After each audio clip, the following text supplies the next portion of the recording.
అందరికీ నమస్తే అండి. ఈరోజు రెసిపీ రైస్ రవ్వ ఉప్మా. ఈ బియ్యం నూక ఉప్మా తయారీ విధానం చూద్దాము. ఉప్మా కోసం ముందుగా స్టవ్ ఆన్ చేసుకుని కుక్కర్ పెట్టుకున్నాను. కుక్కర్ కాకుండా మీరు కళాయిలో కూడా ఈ ఉప్మా తయారు చేసుకోవచ్చు. కుక్కర్లో అయితే త్వరగా అయిపోతుందని కుక్కర్లో చేస్తున్నాను. ముందుగా ఒక 3 టీ స్పూన్ల దాకా ఆయిల్ వేసుకోవాలి. ఆయిల్ హీట్ అయ్యాక 1/2 టీ స్పూను ఆవాలు వేసుకోవాలి. ఆవాలు చిటిపట్లాడిన తర్వాత 1/2 టీ స్పూన్ జీలకర్ర కాస్త వేగిన తర్వాత 1 టీ స్పూను శనగపప్పు, 3 టీ స్పూన్లు పెసరపప్పు వేసుకోవాలి. ఇవన్నీ కూడా కాస్త వేగనివ్వాలి.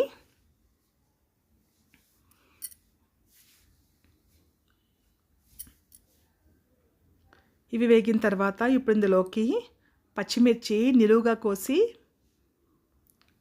ఒక 5 పచ్చిమిర్చి అయితే వేసుకున్నాను. 1 ఇంచు అల్లాన్ని సన్నని ముక్కల కింద తరిగి వేసుకున్నాను. అలాగే మీడియం సైజు ఉల్లిపాయలు ఒక 2 వేసుకున్నాను. వేసుకొని ఇవన్నీ కూడా ఫ్రై చేసుకోవాలి. ఇవి కాస్త ఫ్రై అయిన తర్వాత ఇప్పుడు మటర్ వేసుకున్నాను.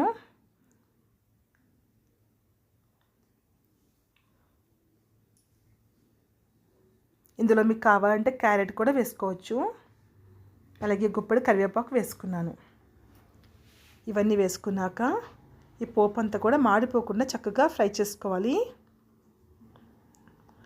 కాస్త పసుపు వేసుకోవాలి. అలాగే టేస్ట్కి సరిపడే ఉప్పు కూడా వేసుకోవాలి.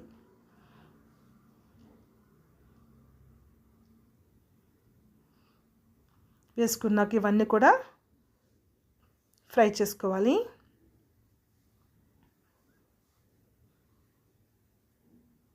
మూత పెట్టుకోవడం వలన ఇవన్నీ కూడా త్వరగా కుక్ అవుతాయి.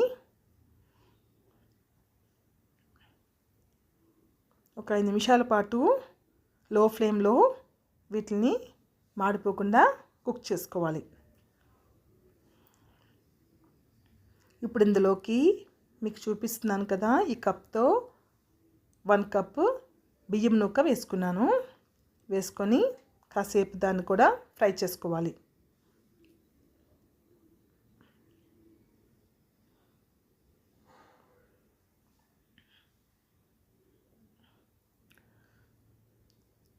ఇప్పుడు ఏ కప్తో అయితే నూక తీసుకున్నానో అదే కప్తో 3 కప్పుల దాకా వాటర్ వేసుకోవాలి.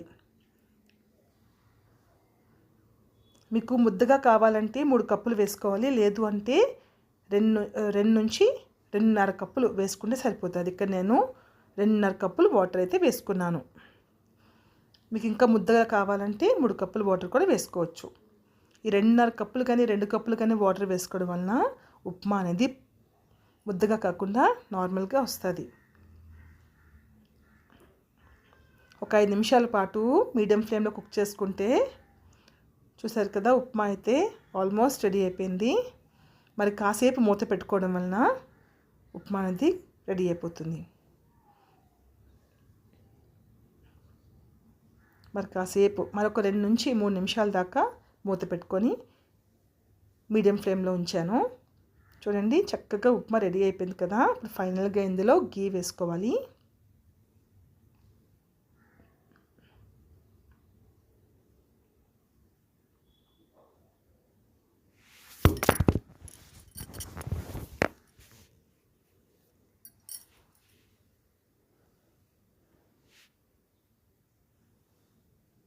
గీ వేసుకున్నాక ఉప్మాని మరొకసారి బాగా కలుపుకొని హాట్గా సర్వ్ చేసుకోవడమే అండి. ఎంతో టేస్టీ అయినా ఈ బియ్యం నూక ఉప్మా అయితే మీరు తప్పకుండా ట్రై చేయండి. మీకు ఒకవేళ ఈ రెసిపీ యూస్ఫుల్ అనిపించి నచ్చితే లైక్ చేయండి. అలాగే మీ ఫ్యామిలీ అండ్ ఫ్రెండ్స్కి తప్పకుండా వీడియోని షేర్ చేయండి. Thank you so much for watching. కొత్తగా ఛానల్ ఎవరైనా చూసే వాళ్ళు ఉంటే ప్లీజ్ ఛానల్ని సబ్స్క్రైబ్ చేసుకోండి మరిన్ని ఇంట్రెస్టింగ్ వీడియోస్ కోసం. Thank you for watching. Take care. Bye.